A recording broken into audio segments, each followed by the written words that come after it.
Je n'aurais jamais cru me retrouver debout dans mon bureau chez Maxwell Industries, un mardi après-midi pluvieux, à fixer une boîte en carton qui contenait désormais 5 années de ma carrière. Le bureau d'angle que j'avais mérité après d'innombrables nuits tardives et des week-ends sacrifiés me paraissait soudain étranger, comme si je le voyais à travers les yeux de quelqu'un d'autre.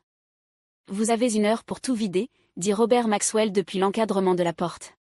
Son costume coûteux était parfaitement repassé, et son sourire portait cette cruauté corporative particulière à laquelle j'étais devenue trop familière. « Sarah prendra votre poste immédiatement. » Sarah, ma sœur cadette, l'enfant chéri qui n'avait jamais travaillé un seul jour de sa vie avant il y a 6 mois, lorsqu'elle décida de tenter sa chance dans le monde de l'entreprise. Bien sûr, elle commença directement en tant que manager senior, grâce à son amitié avec Catherine Maxwell, la fille de Robert. Je plaçai soigneusement mes récompenses dans la boîte. Manager régional de l'année, 3 années consécutives. Meilleure performance en vente 2022, 2023 et 2024. Chaque distinction était le témoignage du dévouement qu'il jetait maintenant aux oubliettes. Et n'oubliez pas de remettre votre badge d'accès au bâtiment, ajouta Robert, visiblement satisfait de ce moment. Nous ne voudrions pas d'incident malencontreux.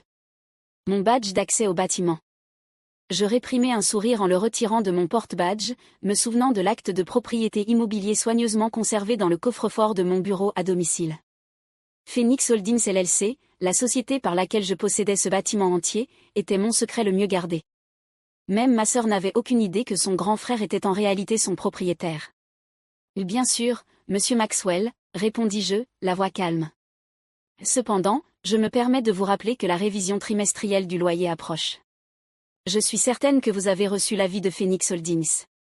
Robert fit un geste de la main, comme pour écarter le sujet. Oui, oui. Sarah s'en chargera maintenant. Elle est bien plus diplomate que vous. Je suis sûre qu'elle négociera un meilleur tarif. S'il savait seulement. L'avis que j'avais envoyé hier, minutieusement programmé pour ce moment précis, ne concernait pas une révision.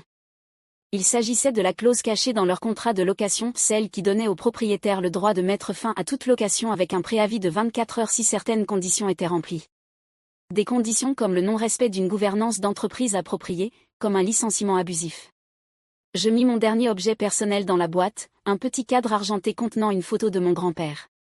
Il se tenait devant ce même bâtiment il y a 30 ans, à l'époque où ce n'était qu'un entrepôt abandonné dans un quartier oublié de la ville. Un jour, m'avait-il dit, les gens comprendront que le vrai pouvoir ne réside pas dans le plus grand bureau, mais dans la possession du sol sous leurs pieds. J'avais 12 ans quand il prononça ces mots. À 15 ans, j'étudiais le droit immobilier pendant mon temps libre. À 22 ans, j'avais créé Phoenix Holdings avec l'argent qu'il m'avait laissé. Et à 25 ans, je possédais ce bâtiment, que je louais à Maxwell Industries à un tarif étonnamment raisonnable. Pas parce que j'avais besoin de leur argent, mais parce que je savais qu'un jour ce moment arriverait. Une dernière chose, dit Robert alors que je prenais ma boîte. Le package de départ dont nous avons discuté, le conseil d'administration a décidé qu'il serait plus approprié d'allouer ces fonds au bonus de signature de Sarah. Je suis sûre que vous comprenez. La famille d'abord, après tout. La famille d'abord. Combien de fois avais-je entendu ces mots? Quand Sarah avait besoin d'argent pour sa 3e tentative à l'université, me laissant payer mon propre chemin. Quand elle avait accidenté sa nouvelle voiture et avait besoin d'un remplacement tandis que je prenais le bus pour aller travailler. Quand elle décida qu'elle voulait mon poste et que nos parents m'appelèrent pour me dire combien il serait égoïste de ma part de me mettre en travers de son chemin. Et bien sûr, dis-je en passant à côté de lui. La famille d'abord. La descente en ascenseur fut silencieuse, mais mon esprit était en ébullition. Mon avocat avait probablement déjà reçu mon message et lancé les procédures. L'avis d'expulsion serait délivré demain matin, donnant exactement 24 heures à Maxwell Industries pour quitter les lieux. Leur violation de bail, mon licenciement abusif, serait clairement documenté, accompagné d'un enregistrement détaillé de chaque cas de discrimination au travail que j'avais soigneusement consigné au fil des ans. Dans le hall, Catherine Maxwell m'attendait avec Sarah. Ma sœur portait déjà un nouveau costume de créateur, probablement acheté avec son bonus de signature. Mon bonus de signature. Ah, tu pars enfin, dit Catherine, sans même cacher son mépris. Papa a dit que tu causais des problèmes avec le bureau. Sarah doit commencer la décoration immédiatement. Sarah eut au moins la décence de paraître légèrement mal à l'aise. Je prendrai bien soin de tout, dit-elle en tendant la main comme pour me tapoter le bras. Je fis un pas en arrière, ajustant ma prise sur la boîte. Je suis sûre que tu t'en occuperas bien, tout comme tu as pris soin de ma carrière. Ne dramatise pas, roula Catherine des yeux. Ce n'est que des affaires. Rien de personnel. Rien de personnel. Tout comme ce n'était pas personnel lorsque Sarah a dit au conseil que j'étais émotionnellement instable. Tout comme ce n'était pas personnel lorsqu'elle a répandu des rumeurs sur ma relation inappropriée avec des clients. Tout comme ce n'était pas personnel lorsqu'elle a convaincu nos parents de soutenir sa candidature pour mon poste. Tu as raison, dis-je en me dirigeant vers la sortie. Ce n'est que des affaires. Dehors, la pluie avait cessé, mais l'air était lourd de promesses. Je déposai ma boîte dans le coffre de ma voiture, pas le modèle le plus récent, pas le plus flashy, mais payé de mes propres deniers. En fermant le coffre, je me vis dans la vitre. Je n'avais pas l'air de quelqu'un qui venait de tout perdre. J'avais plutôt l'air de quelqu'un qui allait gagner. Mon téléphone vibra avec un message de mon avocat, document prêt. L'avis sera signifié demain à 9h. Es-tu sûr de toi? Je tapais un seul mot en réponse, procédé. En rentrant chez moi, je pensais à demain. Au visage de Robert Maxwell lorsqu'il réaliserait que son entreprise disposait de seulement 24 heures pour quitter ses locaux. À la réaction de Catherine en apprenant que le locataire fiable de son père était en réalité la personne qu'il venait de licencier. À l'expression de Sarah lorsqu'elle comprendrait que son nouveau bureau n'était pas à elle pour le redécorer. Mais surtout, je pensais aux mots de mon grand-père, le vrai pouvoir ne réside pas dans le plus grand bureau, mais dans la possession du sol sous ses pieds. En arrivant devant ma maison, une demeure modeste dans un quartier tranquille, rien qui suggère que je possédais l'un des biens commerciaux les plus précieux de la ville, un autre message arriva. Cette fois de Sarah, pas de rancune, hein? Tu sais que ce n'est que des affaires. Dîner en famille dimanche. Je laissai le message sans réponse. Après-demain, il y aurait amplement le temps pour les discussions familiales, mais pour l'instant, j'avais du travail à faire.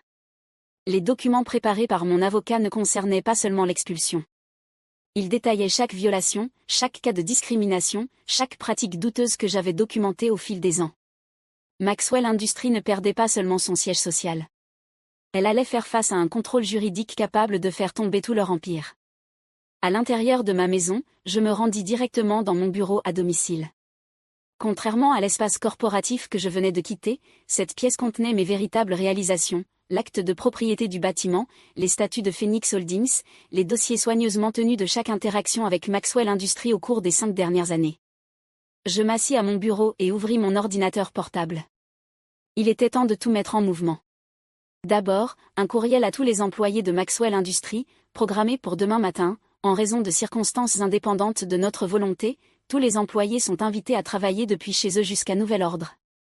L'accès au bâtiment sera restreint à partir de 9h demain.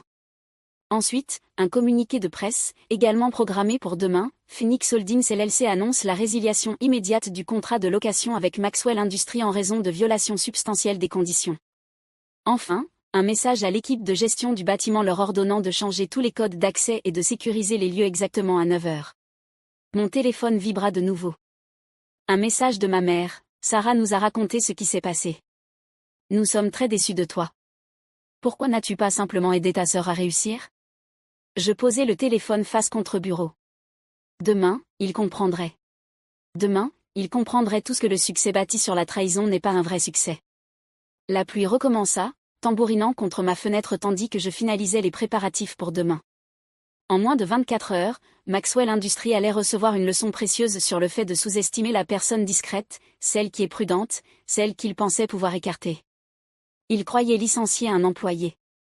En réalité, il venait de réveiller une propriétaire qui attendait ce moment depuis 5 ans. Et Sarah allait apprendre que certains jeux se gagnent bien avant que les autres joueurs ne réalisent qu'ils y participent. Je refermai mon ordinateur et me dirigeai vers la fenêtre, regardant la pluie tomber dans l'obscurité croissante. Demain serait vraiment intéressant. 9h ne pouvait pas arriver assez vite.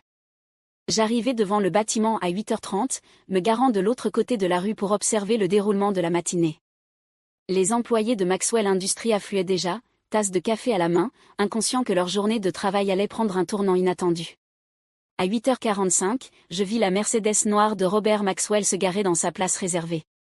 La BMW rouge de Sarah le suivait de près. Sans doute avait-il coordonné leur arrivée pour que son premier jour soit aussi impressionnant que possible. À exactement 9h, mon téléphone s'illumina avec une série de notifications. L'équipe de sécurité confirma les changements de code d'accès, le système de gestion du bâtiment verrouilla automatiquement toutes les entrées, et surtout, un appel vidéo de mon avocat montra l'avis d'expulsion remis à une réceptionniste de Maxwell Industries, très stupéfaite. Je regardais à travers la fenêtre de ma voiture alors que le chaos se répandait lentement dans le bâtiment. Les employés se rassemblaient en groupe confus près de l'entrée. Les agents de sécurité expliquaient que leur carte d'accès ne fonctionnait plus. Et puis vint le moment que j'attendais, Robert Maxwell traversant les portes principales, le visage rouge de rage, brandissant ce que je savais être l'avis d'expulsion. Mon téléphone sonna. Le nom de Robert Maxwell apparut à l'écran. Je laissai passer vers la messagerie vocale. Il sonna de nouveau. Sarah, cette fois. Je la regardais arpenter près de l'entrée, téléphone collé à l'oreille, son costume de créateur déjà marqué par le stress. Je refusai l'appel. Un troisième appel. Catherine Maxwell. Refusé. Puis un message de Sarah. Qu'as-tu fait? Je sortis de ma voiture, redressant ma veste. Il était temps de faire mon entrée. La foule s'écarta à mon approche, des murmures se répandant comme une traînée de poudre. Robert Maxwell se retourna, l'avis d'expulsion froissé dans son poing. Toi, grogna-t-il, la réalisation apparaissant sur son visage. Phoenix Holdings, c'est toi. Je souris, étonnamment calme. Bonjour, monsieur Maxwell. Je vois que vous avez reçu l'avis concernant la résiliation de votre bail. C'est ridicule, cria-t-il, agitant le papier. Vous ne pouvez pas simplement nous expulser. Nous avons des droits. En fait, sortis-je un épais dossier de ma mallette, je le peux. L'article 7, paragraphe 3 de votre contrat de location stipule clairement que toute violation de la gouvernance d'entreprise, y compris le licenciement abusif d'employés, constitue un motif de résiliation immédiate du bail. Voulez-vous examiner la documentation de mon licenciement d'hier? Sarah s'avança, sa confiance visiblement ébranlée. C'est fou. Tu cherches juste à te venger parce que tu n'as pas supporté que je prenne ton poste.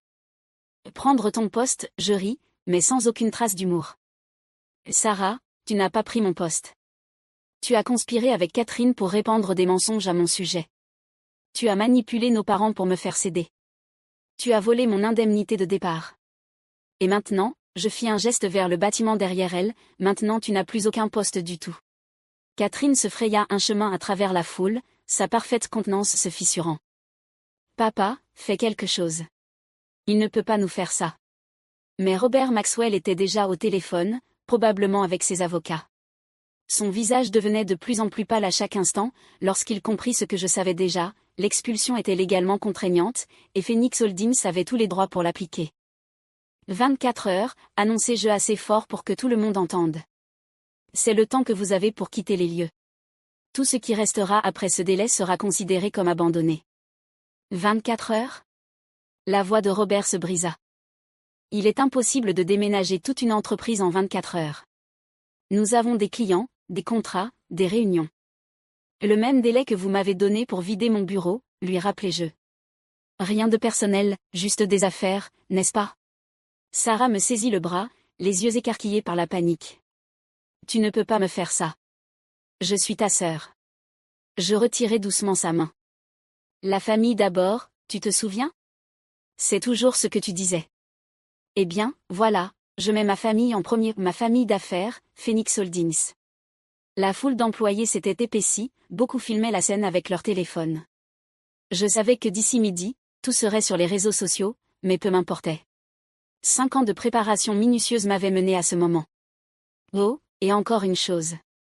Je sortis un autre document de ma mallette. Voici une notification d'action en justice contre Maxwell Industries pour discrimination au travail, diffamation et rupture de contrat. Mes avocats prendront contact avec vous. Robert fit un pas en avant, le visage empourpré de rage, mais sa fille le retint. Tu regretteras ça, cracha-t-il. Je vais t'enterrer sous des procès. Je souris, songeant à la documentation que j'avais accumulée au fil des ans, chaque email, chaque enregistrement de réunion, chaque preuve soigneusement conservée. J'ai hâte à la phase de découverte, répondis-je calmement. Je suis sûr que le conseil d'administration sera très intéressé par certains documents que j'ai collectés. Cela attira immédiatement son attention. Il savait parfaitement à quoi je faisais allusion, les pratiques comptables douteuses, le délit d'initié, la discrimination systématique, tout cela méticuleusement documenté et prêt à être révélé. Maintenant, je consultais ma montre, il vous reste exactement 23h45 pour quitter le bâtiment. Je vous conseille de commencer. Alors que je me retournais pour partir, Sarah cria d'une voix brisée, « Et le dîner de dimanche ? Papa et maman nous attendent. » Je m'arrêtai et la regardai. « Et dis-leur que je suis désolée, mais je serai occupée. J'ai un bâtiment à louer à un nouveau locataire, quelqu'un qui comprend la valeur de la loyauté et des bonnes pratiques. » Les heures suivantes furent un tourbillon d'activités. Des camions de déménagement arrivèrent. Les employés emballaient précipitamment leurs affaires, et les dirigeants se regroupaient dans les coins pour passer des appels frénétiques. J'observais tout cela depuis le bureau de mon avocat, en face de la rue, où nous recevions déjà des appels de futurs locataires potentiels. À minuit, la plupart des affaires de Maxwell Industries avaient été retirées. Je me tenais dans mon ancien bureau, Sarah n'avait même pas eu le temps de le redécorer et regardait les lumières de la ville. Mon téléphone vibrait sans arrêt avec des messages de ma famille. « Maman, comment as-tu pu faire ça à ta sœur ? Papa, nous t'avons élevé mieux que ça. Sarah, tu as tout détruit. » Mais un message me fit sourire. Un SMS envoyé depuis l'ancien numéro de mon grand-père, conservé par ma grand-mère, « Ton grand-père serait si fier. Il a toujours dit que tu étais le seul à comprendre ce que signifie le vrai pouvoir. » Le lendemain matin, alors que Maxwell Industries peinait à trouver de nouveaux bureaux et à gérer le désastre médiatique, je lisais la couverture dans mon bureau à domicile. Maxwell Industries expulsé, le drame familial tourne au scandale d'entreprise, titrait un journal. L'acte de sœur mal tourné, la revanche corporative ultime, clamait un autre. Mais mon préféré venait de la rubrique économique, Phoenix Holdings émerge, le géant silencieux de l'immobilier.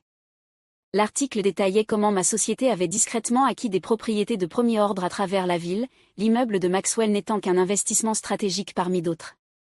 Une semaine plus tard, je reçus une invitation à dîner en famille, non pas de mes parents, mais de ma grand-mère. Lorsque j'arrivai chez elle, elle était assise dans son fauteuil préféré, une lueur familière dans les yeux.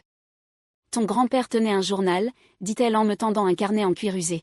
« Il écrivait souvent à ton sujet, sur le fait que tu étais le seul à comprendre ses leçons sur le vrai pouvoir et la patience. » J'ouvris le journal et reconnus son écriture. « Mon petit-fils m'a demandé aujourd'hui pourquoi j'achète de vieux immeubles au lieu de nouveaux. Je lui ai répondu ce que mon père m'avait dit, la vraie valeur ne réside pas dans ce qui s'élève au-dessus du sol, mais dans la possession du sol lui-même. » Il a compris.